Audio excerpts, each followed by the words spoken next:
This is a guest essay written by Amelia Adams.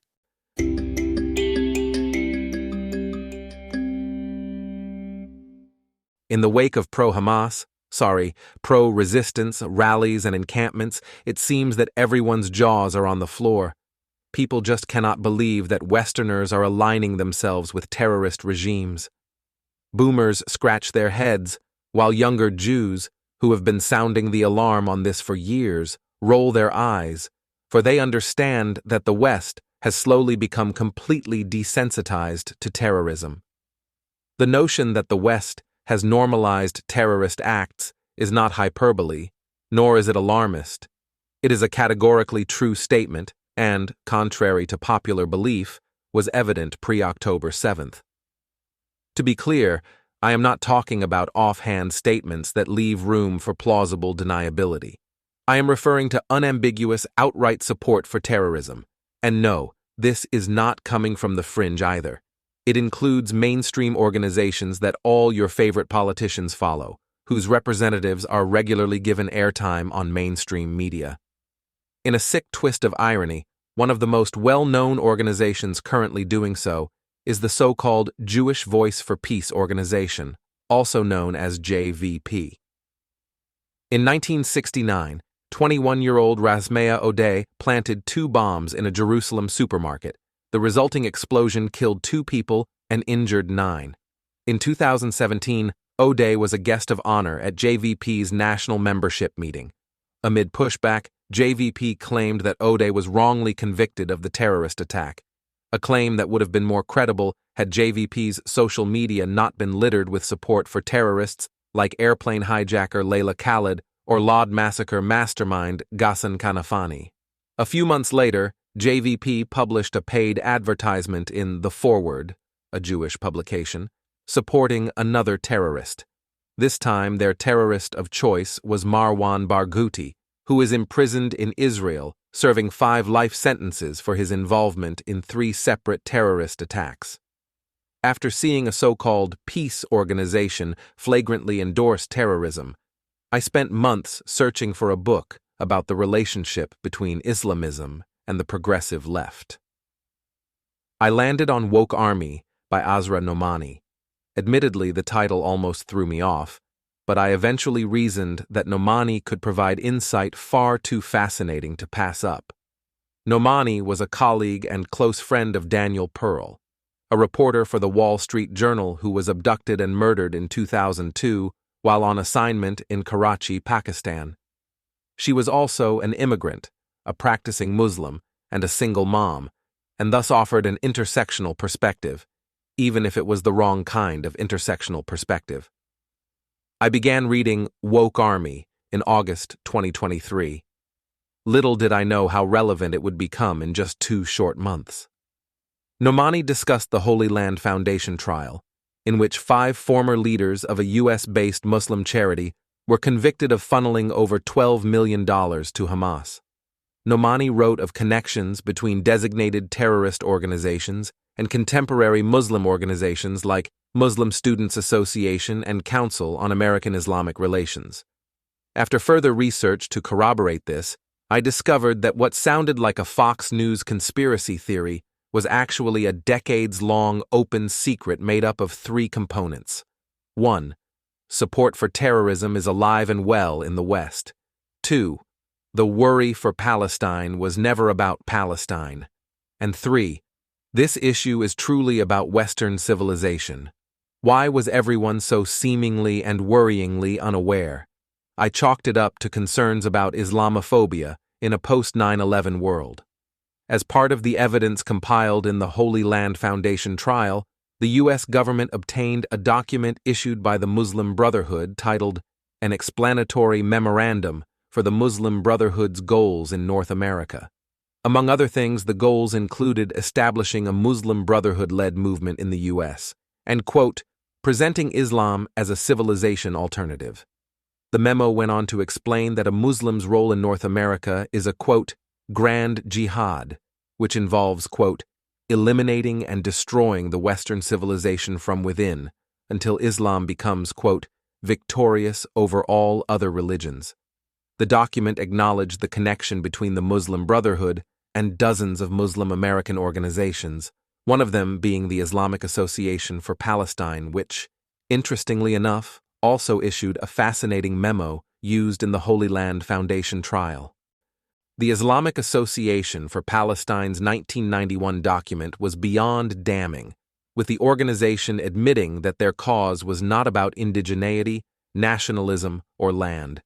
In fact, they never even, quote, believed in Palestinians or other nationalities, and considered such markers, quote, mere geographical divisions and nothing more. According to the Islamic Association for Palestine, the so-called Palestinian cause was really just, quote, Islam's cause in Palestine. The memo read, quote, our dealing with the Palestinian cause is not from a national or regional perspective, but it is mandated by Islam. It elaborated that the Palestinian cause was unique and deserved special attention precisely because it involves, quote, a struggle with the Jews who constitute a danger to Arabs and Muslims worldwide. For this reason, the Islamic Association for Palestine stressed the need to form special committees for Palestine, which would publicize, quote, the savagery of the Jews. Muslim countries were instructed to contact international organizations to, quote, denounce the crimes of the Jews in Palestine. The strategy was clear. In a Yasser Arafat-style rebrand, there was a need to reverse victim and offender. There would now be a soft war aimed at showcasing the crimes of the Jews. Despite the foresight of its success, the soft war strategy seemed akin to a blindfolded dart thrower striking a bullseye. Yet it worked. The world has become uniquely obsessed with the quote-unquote crimes of the Jews in Palestine. Their fixation on the world's only Jewish state rears its ugly head whenever Israel is given any kind of representation on the world stage. Whether it is the United Nations' blatantly selective resolutions, athletes' consistent refusal to compete against Israelis, or students urging their universities to implement a total academic boycott of Israel, it is clear that the contempt for Israel is completely unprecedented and unmatched. A 2011 statement from the Boycott, Divestment, Sanctions movement, titled Israel's Exceptionalism, Normalizing the Abnormal, asserts that Israel should not be treated as a, quote, normal state with which business as usual can be conducted. If you judged Israel solely by its portrayal on the global stage, you would think it was a brutal dictatorship, or perhaps the world's worst human rights violator. Yet, Israel is consistently rated free amid a sea of totalitarian states. Like every other nation in the world, Israel has imperfections that merit scrutiny, but it is crucial to remain balanced. This is not a country whose actions are so uniquely cruel and egregious that it deserves to be treated like a pariah state. The immense backlash leveled at Israel, which has long predated the current war, has nothing to do with any specific policy or law. Chants heard across the globe at so-called protests say as much. We don't want 2 states, we want 48. From the river to the sea, Palestine is Arab, and there is no God but Allah, and the martyrs are beloved by Allah. It is important to note that not all protesters adopt this Islamist ideology. In fact, many are in the streets simply because they believe they are supporting a persecuted people and require self-assurance that they are indeed good people. Harsh as it may sound, these protests are not born out of a genuine concern for human rights. Take this op-ed, quote, the case for closing NYU's Tel Aviv site. For those unaware, New York University has 3 main campuses: New York, Shanghai, and Abu Dhabi. It also owns several academic learning centers scattered across 6 continents, one of which is located in Tel Aviv. The op-ed touted concerns about the mere existence of the Tel Aviv location, which, according to the author, contradicted NYU's commitment to academic freedom and equality for all students. Interestingly, the author did not seem to have any qualms with NYU operating a campus in China, which received a score of 0 out of 4 on Freedom House's academic freedom scale. Israel scored 3 out of 4. And do not even get me started about China's treatment of the Uyghurs. The op-ed's faux concern for equality is also laughable, seeing as the author seemed to have no issue with NYU operating in the United Arab Emirates, a nation where women languish under draconian guardianship laws, LGBTQ individuals face harsh criminalization, and many are rendered stateless, an actual apartheid state.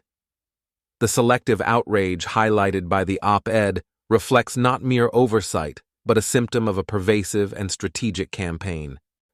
Hamas supporters on college campuses are not there by accident. They are the foreseeable result of a brilliantly executed plan that has been well in the making for more than 30 years. These developments tie back to documents leaked during the Holy Land Foundation trial, which exposed a broader agenda where support for such extremism is a key component of a larger Islamist cause. The Islamic Association for Palestine's own internal documents admit that the unique and severe treatment of Israel is a deliberate component of the broader Islamist strategy to, quote, teach the enemies of God the lessons of prophets and mujahideen, either by, quote, triumphing over them or martyrdom. Contemporary pro-Palestine organizations are not shy about this. Abdullah Aql, an organizer at Wool Palestine, explained that the ultimate goal of the movement is, quote, submission to Allah, and freeing Palestine is merely a, quote, vehicle for submission. This does not mean that every Palestine supporter's eventual goal is an Islamic caliphate. After all, many are feminists, members of the LGBTQ community, and political dissidents, none of whom would fare well under an Islamic theocracy. In a vast show of suicidal empathy, self-righteous Westerners exploit human suffering abroad to boost their egos, but are too idiotic to realize that they are pieces on a chessboard where checkmate also means an end to Western civilization, including their right to support the Iranian-backed Houthis or freely chant, "Death to America." The success of this whole charade, draped in the noble cloak of justice and human rights, starkly illustrates the potency of ideological warfare, where truth has become the primary casualty. As we face a soft war defeat, the situation worsens with Qatar pouring billions of dollars into Western universities and creating state media outlets like AJ+, specifically targeted at Western audiences. This strategic investment reshapes academic discourse and sways public opinion, further eroding the foundational principles of critical thinking and democratic values in our society.